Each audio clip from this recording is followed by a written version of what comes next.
ఆయన ఏమైనా జెండా ఎత్తిండా భారతదేశ జెండా? మరి ఎవరు ఎత్తిరు ఊళ్ళే? ఊళ్ళో ఎవరు ఎత్తింది అంత అప్పుడు ఒక గంట పిల్లగాని నేను. గంత పిల్లగానే ఉండే. మరి స్కూల్ ఎప్పుడు ఉండే బాబు? నువ్వు చిన్నప్పటి నుంచి వెళ్ళి ఉండనా మన ధర్మసార్లో? 47 తర్వాత యుద్ధం అవుతుంటే పోలీసులు వ్యాను 14 వ్యాన్లు ఇట్లా పోయినారు, చిన్న పిల్లలు ఇట్లా అంతే తప్ప. 14 వ్యాన్లు పోయినాయి పోలీస్ వ్యాన్లు? తురుకలకున్న మనకు లొల్లి.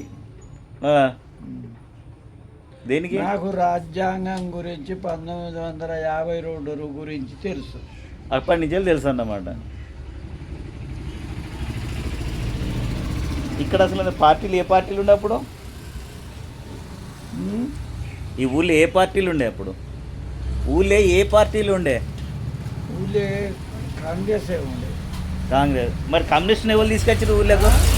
కమ్యూనిస్ట్ పార్టీని ఎవరు తీసుకొచ్చారు ఊళ్ళకు? పెండల రాఘరావు ఇక్కడికి వచ్చి నిలబడి గెలిచిండు. ఆయన ఒకరాజరెడ్డి రాధారాం కాడ ఉండి ఇక్కడికి వచ్చాడు. రాజరెడ్డి తీసుకొచ్చాడు కమ్యూనిస్ట్ పార్టీ. బీజేపీని ఎవరు తీసుకొచ్చారు ఊళ్ళకు? వాడు ఇదే నాడారావు శేఖర్. అంటే బీజేపీ పార్టీ అప్పుడు ఉన్నదని జనం అప్పుడు వచ్చినప్పుడు నాడారావు శేఖర్ అంతకుముందు బల్లెకు నువ్వు పోయి ఆడలేదా?